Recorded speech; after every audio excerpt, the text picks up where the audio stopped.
Okay, we are live. We got a pretty nice 9-game slate here to talk about on Wednesday, and a really big contest up top on DraftKings. We'll talk some player props as well, answer any questions there.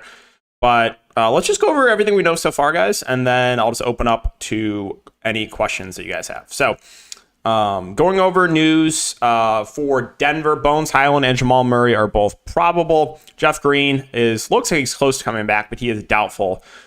For the Clippers, this is pretty big news. We already knew Paul George is out. Kawhi Leonard is out. I didn't think either was going to play. I mentioned that last night in my video, how I thought I would, or recommended betting the Jazz.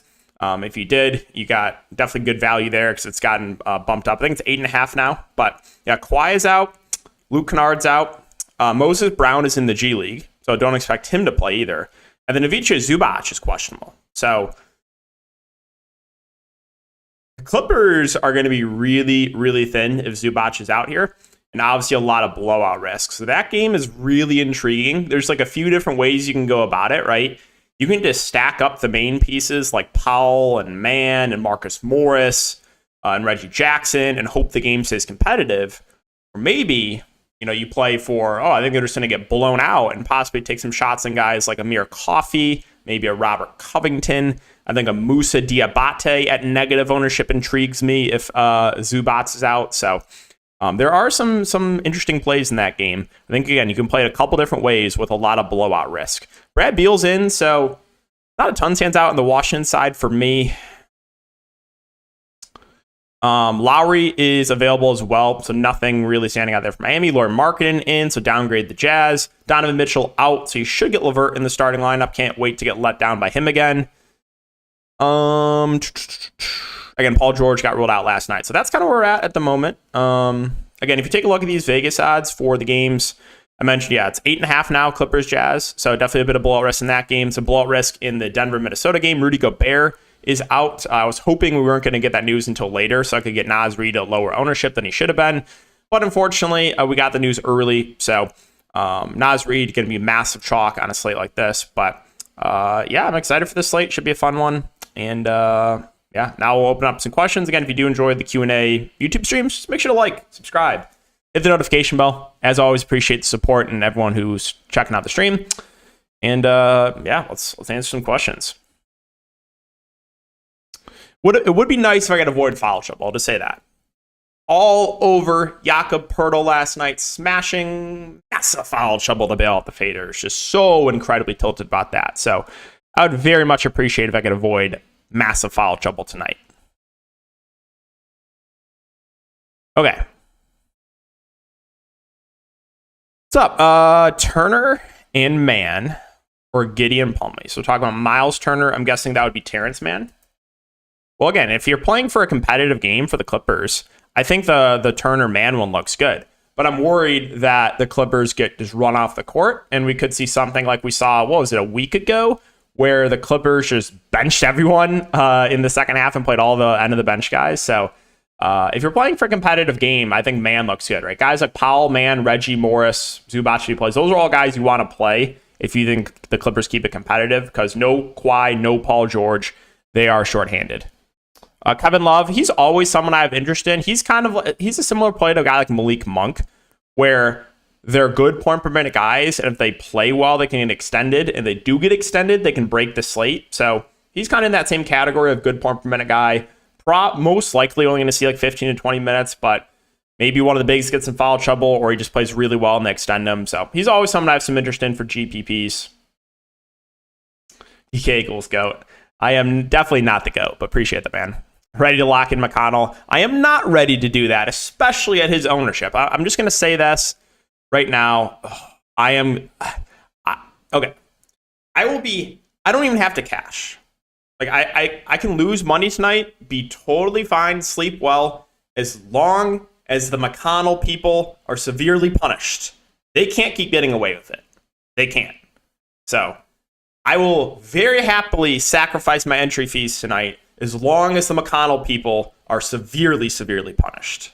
So if he goes off tonight, especially at relatively high ownership where he's at right now, I am going to be so tilted on Twitter. So get ready. I will be so incredibly mad if that happens. There's a lot of good plays. I agree. A lot of good plays. Favorite Donkey Kong game? That's a good question. I didn't play many of the Donkey Kong games back in the day. More of a Mario Kart, Super Mario type guy. Mario Party. I didn't play actually many of the Donkey Kong games.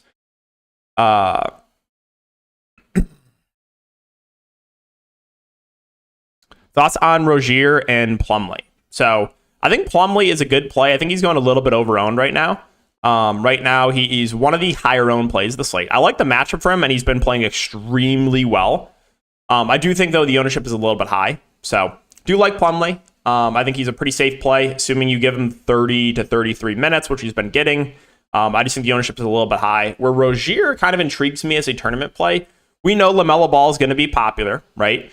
So one way you could leverage that in tournaments is go to a low-owned Rozier, who, you know, still does have a ceiling. You know, he put up 50 with LaMelo here, 52 with LaMelo here. So he can still have those big games playing alongside LaMelo. And if everyone's going to play LaMelo, and while I agree LaMelo is the better overall play, I don't mind going to Rozier at a fraction of the ownership. And he's also cheaper, too. And he's got shooting guard eligibility. So Rozier intrigues me as a contrarian play. Definitely not an optimal play, but if LaMelo gets in foul trouble or something, which is definitely possible, he's very prone to foul trouble, or you just struggle shooting, like Rozier is a guy that, if as long as the game stays competitive, if LaMelo struggles, Rozier is most likely having a good game.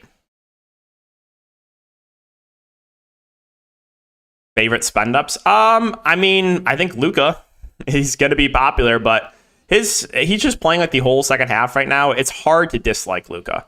Garza or Knight, yeah, so that's the thing. I really wish that we would have a clear backup here for Minnesota, because if we did, I would be all over playing Knight or Garza. The problem is they're playing both these guys. Like, you saw 11 minutes last game for Garza, and 9 minutes last game for Nathan Knight. So, and both a good point per minute. So, like, if I was like super confident that it was just one of these guys backing up Naz Reid, then I would have heavy interest in them in tournaments. But yeah, I think that both could mix in behind Naz Reid, which would kind of take both out of play. So if you're really confident it's going to be Garza or really confident it's going to be Knight that's just going to play all the backup minutes, then you can play them. But I don't like the way the rotation's been going of late, where both those guys have been seeing the floor. So that is the concern. I do think Naz Reid has high foul risk going up against Jokic. So like I said, if one of those guys was like the very clear backup, I would be really high in them for tournaments. But it's just, I don't think I can risk it and like both those guys play the backup five, and they only play like 10 minutes each, and it's not going to be enough. So yeah, thoughts on D'Lo tonight for cash games? Definitely don't play D'Lo in cash, but I think he's a viable tournament play for sure. He's at a reasonable price point. Should play, in a competitive game, I would expect low 30s minutes. They've ticked down a little bit of late. He got benched here, only played 21 minutes, 34, 21, 31 of late. So I think low 30s, maybe a little bit more if he plays well. But yeah, definitely not a cash game play there. That's an RJ Barrett. I like RJ, assuming he plays similar minutes to last game. He played 44 minutes in regulation, which is absolutely wild. So if you give me 40 plus minutes from RJ Barrett, he stands out as a good play. The ownership is there, though. He's a relatively popular play. So like, you're not being sneaky by going to RJ Barrett tonight. You always get burned by Murphy? Yeah. I played Trey Murphy so many times. Like literally like 1% ownership all these games. Like, I played him so many times, finally faded here. It's just like, come on, man. Come on. So yes, he has caused me immense pain because I played him for a long stretch of time. And he kept just not getting there. I finally faded him and he went for 35 fantasy points. It's like, I agree. Like, McConnell is a good point per minute guy, but we can't expect this type of production, right? Can't expect 11 of 16 shooting, 4 for 4 from 3, and 56 fantasy points. So I think he's going a bit overowned. I think he's going to play on average mid-20s minutes off the bench. On average, he's probably giving you 20 to 25 fantasy points, which is fine. It's fine, but yeah, I think the ownership is a bit high on him right now. So I would just rather go to other Pacers. If McConnell gets there again, like I said, I'll just be really mad. But yeah, I think he's going over-owned again. 3 cash game locks for tonight. Naz Reid, Luka and probably one of the Clippers. Sengun, a lock? Definitely not. Definitely not a lock, but yeah, Sengun would be in play if Kevin Porter Jr.'s out. They've been running their offense through him the last couple of games. He's not going to be super popular because of the price point, but he would be someone in consideration for me for tournaments. He also did play 37 minutes last game. Like that's a lot of minutes for Sengun. So if Kevin Porter Jr.'s out, I do have interest in him in tournaments. Low-owned center? Well, depends what price range. At the top, I think Sabonis is a good GPP play. He's not picking up a ton of ownership. Let's see. I mentioned, I think Plumlee's fine, but I think he's going a bit over-owned. I don't know. This one's risky, but I mean, Thomas Bryant, his minutes have been down, but look at last week, 34 minutes against the Kings, 51 fancy points. So he's kind of an intriguing candidate there. Walker Kessler with Markkanen back, I don't expect to be too popular. He's someone I kind of like. And then on the cheap end, I mentioned him early in the stream, but if Zubac is out, we know, again, Moses Brown is in the G League. Moussa Diabate, good point per minute guy, would have a little bit of interest in him. He could possibly start tonight if Zubac is out. So there's some options there. Garza's going to break the slate. Yeah, if you're really confident Garza is just the straight backup and Nathan Knight's not going to play, then go ahead and fire him up. My worry is that you see Nathan Knight play 8 minutes as well. Giddey solid play. Yeah, I think he's going a little bit over-owned, but I think Giddey's fine. Kessler doesn't look as good with Markkanen back, but still a relatively safe play. Anthony Edwards should play. He has been questionable the last couple games and he's played, so I fully expect him to play. Thoughts on Jokic? If you think the game stays competitive, I really like Jokic here. I think he's a nice pivot off Luka, but my worry is blowout risk. So yeah, as long as you think the game stays competitive, I think Jokic could smash. Game stack the Lakers game. I like the way you think. There's not much ownership in this late game. Really, no ownership. So this game really intrigues me for tournaments, right? You got almost a 250 over under. You got two teams that run pretty tight rotations, and there's literally no one getting ownership. So yes, I am fine stacking that game up. It's a really appealing game for me. Keegan Murray against the Lakers, yeah, he's one of the guys you can consider. I don't think he's a standout, but he's relatively cheap in a good spot. JV bust against Bam. It depends on the minutes for him. You know, if Jonas Valanciunas if he gets 35 minutes again, I don't care who he's playing against. I think he's a good play. But the issue is, as we know, there's just games where he gets limited. He only played 23 minutes here. It's a tough one to JV. But if the minutes are there, I'm totally fine playing him, even in a tough matchup. That's an Eric Gordon and Trey Murphy. So Gordon, I think, is only in play for me if Kevin Porter Jr. is out. If Kevin Porter Jr. is in, probably won't do it. If KPJ's out, Eric Gordon does get a boost. He becomes kind of that, secondary playmaker, and he's not super pricey. And then what was the other one? Trey Murphy. Yeah. We have Herb Jones not expected to play. So as long as this game stays competitive, you should get low to mid 30s minutes from Murphy. I don't love the matchup, but he is sub 5K in shooting guard, small forward eligibility. Not getting a lot of ownership either. So yeah. Favorite Clippers depends. Are you playing for a competitive game? Are you playing for a blowout?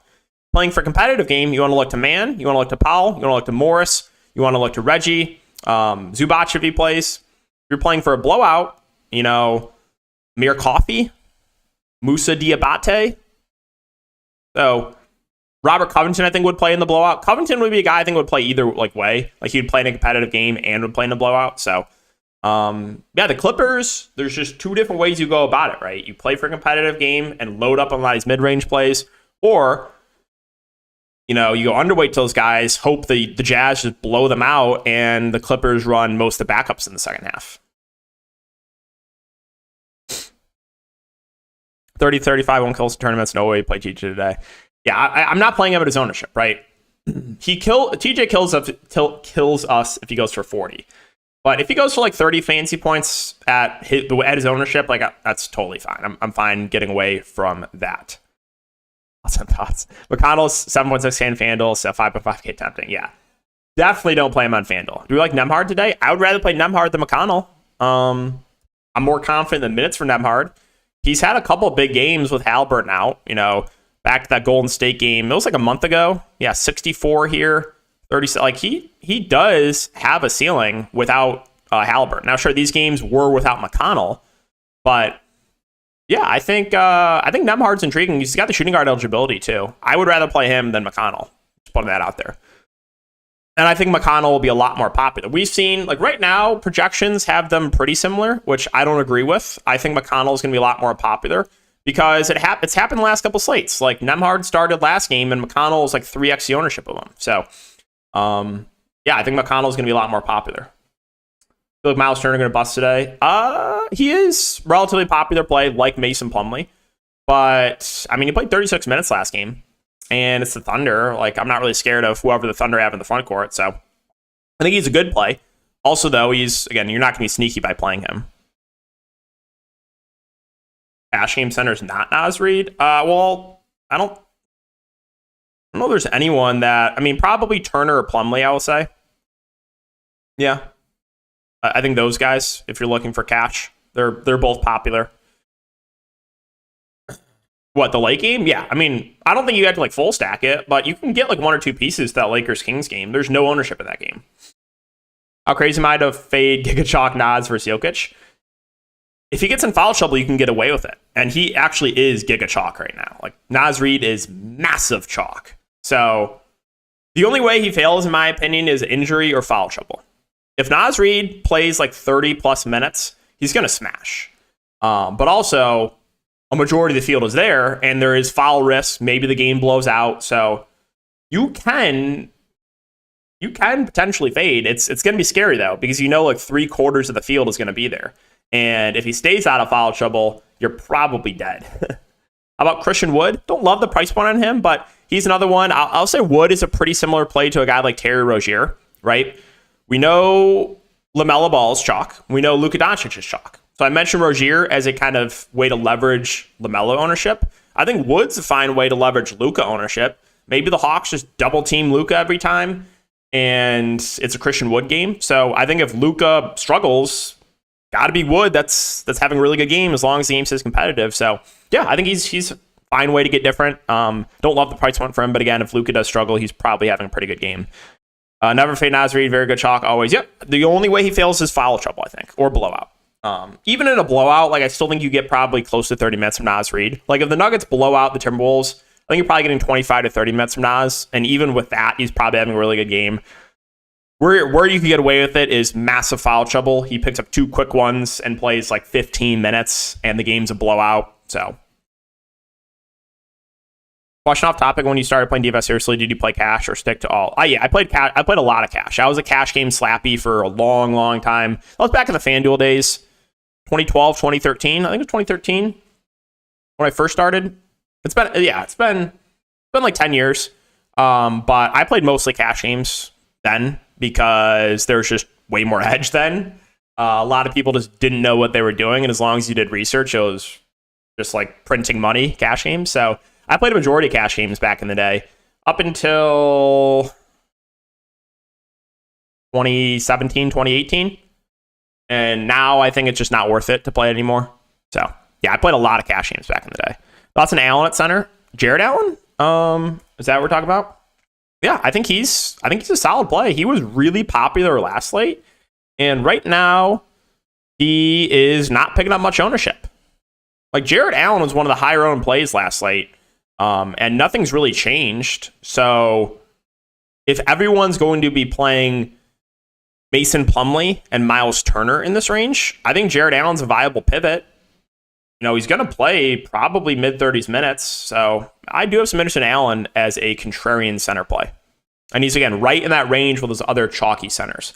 Thoughts on Robert Covington? Well, I don't think he's going to start, but I think he's a pretty solid value play. He's going to play either way, I think, in a competitive game or a blowout. I think what the Clippers are going to do with their starting lineup will be Terrence Mann at the point, Amir Coffey at the 2, Marcus Morris, Batum, and Zubac if he plays. I think that'll be the starting lineup. So You'll get Covington off the bench. You'll get Reggie Jackson off the bench. You'll get Preston off the bench and Diabate off the bench. But either way, like I think Covington will obviously get solid. Like I think Covington probably plays, if the game stays competitive, he's probably playing around 20 minutes. And also, I think he will be on the court in a blowout. Like if we're thinking through who the guys are going to be on the court in a blowout, it's going to be Preston, it's going to be Diabate, it's going to be Coffee, it's going to be Covington, and probably one more guy. So, and Robert Covington's cheap too. He's picking up a lot of ownership, but I think he's a pretty good value. That's in Jalen Green, 23.5. I mean, it kind of depends on Kevin Porter Jr. for me. He's at 23.5 points. Yeah, I mean, if Kevin Porter Jr. is out, I think that, or is that 24.5 now? Is that what we're talking about? If Kevin Porter Jr. is out, I think I would be fine taking it. It's the most you bet in one night.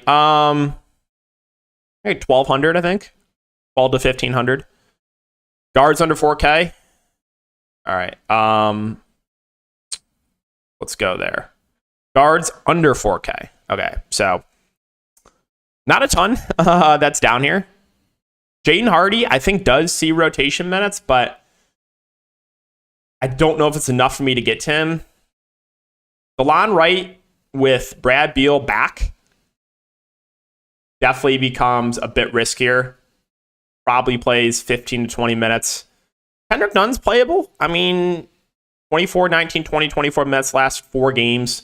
He's getting a lot of shots up, so I think Nunn's viable. I think Dennis Smith Jr. is viable. No Martin. He played 25 minutes last game. I think you get 20 to 25 minutes from him. Don't think I can stomach a Okoro. Don't know if I can stomach Duarte either. Dyson Daniels, certainly in play. Should start. Should play 25 to 30 minutes.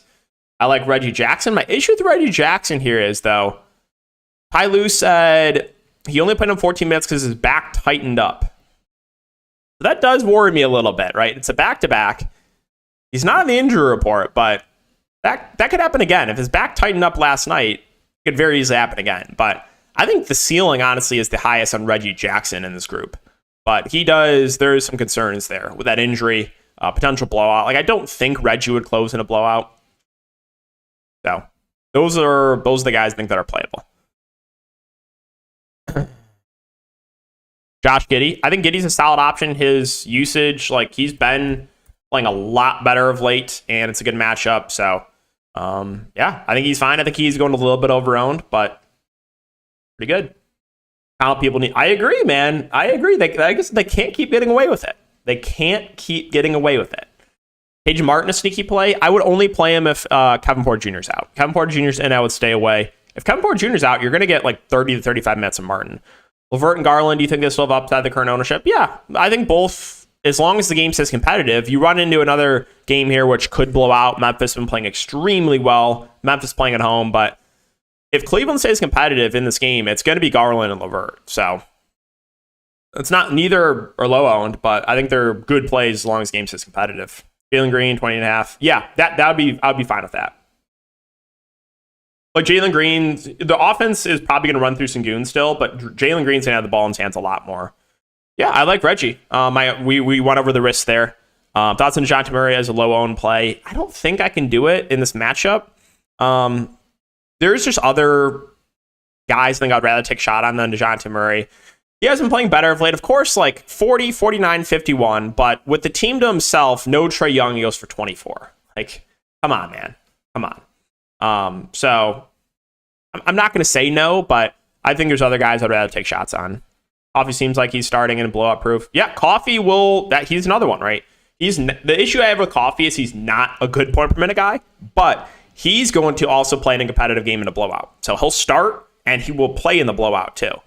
The issue is like, yeah, he needs the minutes to be there. Like 14 fancy points in 38 minutes, right? So that is the worry with Coffee, but he is also the flat min price and should play like 20 plus minutes no matter what.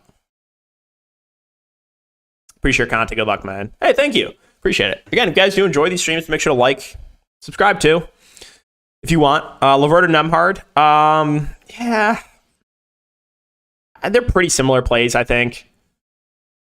Ownership is relatively similar too. Flip a coin. I don't have a strong lean there. Hero over 30.5 fantasy score. Yeah, I kind of like that. I know Lowry's back, but I think Hero's going to go back to his normal minutes. You only saw, was it 31 minutes last game for Hero? I think he's going to go back to like 38 minutes. If you give him like his 38 minutes, yes, I think I would take the over there. My only concern is like he's limited again, but I think with it being the second game back, I think he'll go back to his normal minutes. Hero, thoughts on Trey Lyles also? Yeah, I think he's playable. His minutes have ticked up of late. I mentioned that in my Showdown video on Patreon. I do have a little bit of interest in Trey Lyles. If he's going to play, 20 plus minutes, I think he's playable. Like, Lyles has actually been pretty productive when he's on the court. It's a great matchup. So I do have a little bit of interest in him. He's not picking up much ownership. So yeah, good. I like that. I think Lyles is kind of sneaky. Harrison Barnes good again. I don't love the price point. I think for me, I would actually rather play Herter if I'm going to play someone in that range for the Kings. I know Barnes has been playing really well. I think I would prefer Herter. That's just me personally. I think more often than not, like Herter has the higher ceiling. But yeah, they're both relatively similar plays, but I think I actually would lean Herter over Barnes. Doesn't Man get blowout run? He might. That's what, like, I was thinking, like, who is going to be on the court for sure? Well, the point guard's going to be Preston, right? Jason Preston's going to be the point guard in the blowout. Moussa Diabate is definitely going to be the center in a blowout. Amir Coffey is definitely going to be on the court in a blowout. I think Robert Covington is probably going to be on the court in a blowout. And then you're going to get one more guy. So I don't think it'll be Reggie. It definitely won't be Batum. It definitely won't be Morris. It definitely won't be Zubac if he plays. It could, I guess, be Powell or Mann. Like, you did see Powell last game. He actually did close the game. They pulled the starters, but Powell still was in the game there at the end because he nailed a couple threes at the very end. So yeah, you could see like one of Powell or Mann, I guess, on the court in a blowout. But I don't know who that fifth guy would be. I'm almost positive the four for sure would be Preston, Coffey, Diabate, Covington. Jaden McDaniels. So Jalen McDaniels, I think, is going a bit overowned. Jaden McDaniels is a guy that if he stays out of foul trouble, is always someone I have interest in, but he's another guy that's always prone to foul trouble. I'm fine going there. Isaiah Joe, probably not for me. Randall over 46.5 fantasy score. Yeah, I would lean the over there. Just playing massive minutes. I like Fox at 8,300 bad guard. I'm fine with De'Aaron Fox. He's been a little bit quiet of late, but this would be the get right spot. He's also a guy that probably starts with like 10 fantasy points through three quarters and finishes with like 50. So yeah, this is a relatively cheap price point for Fox. He was 9.1K last slate. He's 8.3K right now. So he's not picking up a ton of ownership either. Thoughts on Monk for the late slate? I like him, right? He's just one of those guys where if you play him consistently, you're going to lose a lot. But like once every 4 or 5 games, he's just going to have that blow up game, right? So like he's going to hurt you a lot. He's going to hurt you more times than not. But he's one of those guys, like I mentioned, like if he plays well, they will play him more. So the minutes have been down of late because he's not been playing well.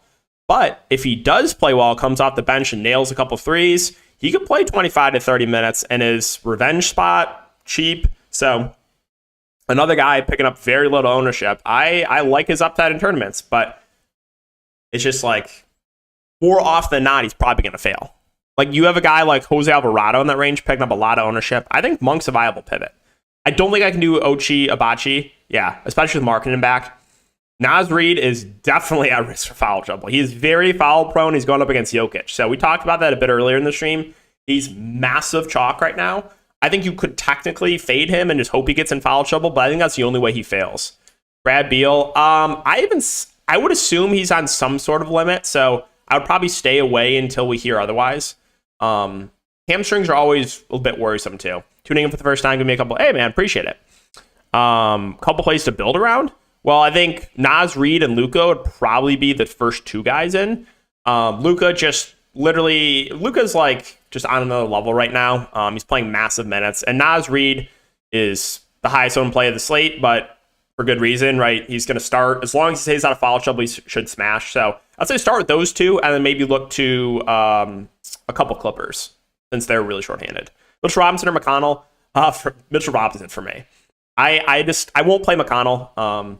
If he gets there again, so be it. But yeah, Fox or Garland. Well, I think Garland's more optimal with Donovan Mitchell out, but there is some blowout risk there. There is some blowout risk playing on the road in Memphis. Thoughts on Bam tonight? Kind of indifferent on him. He's not super popular. I do like the matchup for him. He's playing a lot, so I think he's viable. But yeah, more of a contrarian play for me. Kind of in that Sabonis range where I don't think those guys stand out, but they do have ceilings. Monk, Robert Covington, LaMelo, or Nembhard, Barrett, and McConnell. For me, I think I'd rather go to the first one. Gordon if Porter Jr.'s out. Yeah, so Gordon and KJ Martin benefit for value if KPJ's out. You're going to get 30 to 35 minutes for both. Those two would be for sure in play if KPJ's out. Favorite value besides Naz Reid? Probably the Clippers. So I guess Covington because he's like really cheap. But Covington's also very popular too. So you're not getting different by playing him either. Got a feeling I'm going to win some. Hey man, hope so. How long's the stream? Usually go for 30 minutes. So it's been actually a little bit over 30 minutes, but can stay on for a little bit longer if need be. We're at 160 viewers. So hey, appreciate it, guys. Again, try to do these streams more often, more consistently on YouTube. Just Q&A, talking through stuff, DraftKings, PrizePicks.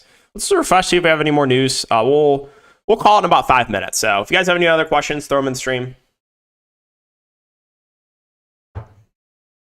Also, remember, this slate locks a bit late, too, which is kind of weird. 9 games, you would think it would lock at 6 Central. It's at 6:30, so throwing that out there. Okay, no other news since we started the stream. I'm playing some Luka. Yeah, well, Luka looks good, right? He's going to be popular, but good matchup. He's playing massive minutes right now. It's hard not to like him, so. I'm going to go against the grain and play Young and Murray against Dallas. All right. I mean, they're both going to be low owned. Like, I'm not saying you can't play them. Hey, maybe it's the Trae Young narrative, right? Dallas drafted him technically, right? So if you're a big narrative guy, yeah, both are like sub 5%. If you feel really good about that, then always go with your gut. I don't love the matchup for them, and I think the price points are about where they should be, but They can still have ceiling games anytime they touch the court. Sleepers under 3,400. So Moussa Diabate, right? Especially if Zubac is out. I don't know if he would start, but they have no other bigs. So Moses Brown's in the G League. They don't have him listed out right now in DraftKings. He's with the G League. So he's not active. And if Zubac is out, I guess they could start Covington at the 5, but you might get a Moussa Diabate start. So he's someone that, kind of depends on Zubac for me, but yeah, and I mentioned like he will also play in a blowout. So I think he's pretty sneaky. Yeah, there's not a lot in that really cheap range though. There really isn't.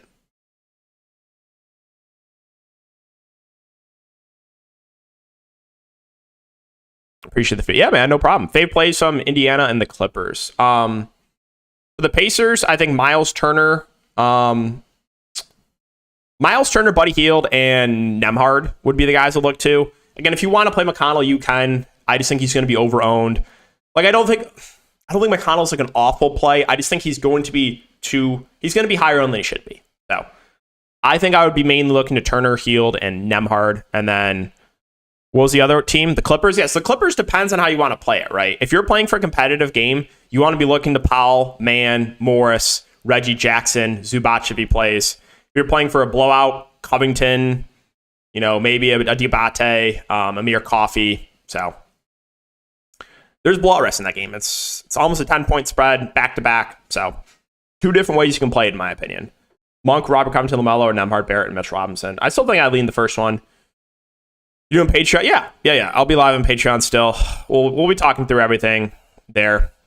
We'll have a better idea of exactly where I want to go there too. LeBron 7.5. Probably stay away. Yeah. I think, is his points prop, what's his points prop at? I actually think, to be honest, if I was to take the LeBron assist prop, I think I would lean the under. So, what's his points prop? Points prop 33. Okay. Yeah, assist prop, stay away, or honestly, I think I would lean the under. Jalen Brunson, 25.5. I'm fine taking that over. Yeah, he's playing massive minutes. Massive minutes. Went to Westbrook by the time I finally do at 9K. Yeah, I mean, again, you're going to get, if you play Westbrook, you're going to get him at very low ownership. You never know. Maybe LeBron sits. I guess it's possible. And if you get that news, like if LeBron gets ruled out after a lot of these games start, like let's say LeBron gets ruled out at like 8:30 or 9, like you could get Westbrook a really low ownership. So I don't think LeBron sits, but he's technically questionable. So I guess it's possible he could sit. But yeah, if LeBron plays, it is kind of hard to go to Westbrook at that price point, unless you're just game stacking.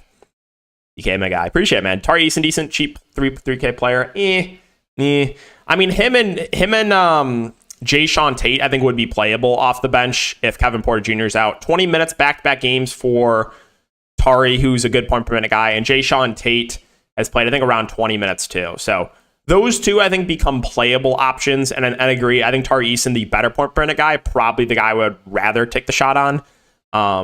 So they would be playable in that scenario. I think if Kevin Porter Jr. is in, I don't think I would go there. LeBron seems to be ready to play against bad teams. Yeah, he seems to like always smash against the really bad teams. Any Thunder plays? I think mainly just the main guys. So Giddey and SGA are both playable. I think Giddey's going a little bit overowned, but he's been playing extremely well of late.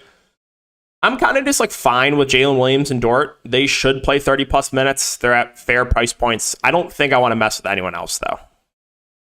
Moses Brown season. Moses Brown's technically, he's inactive. Yeah. Here, let's go. I'll just show you this.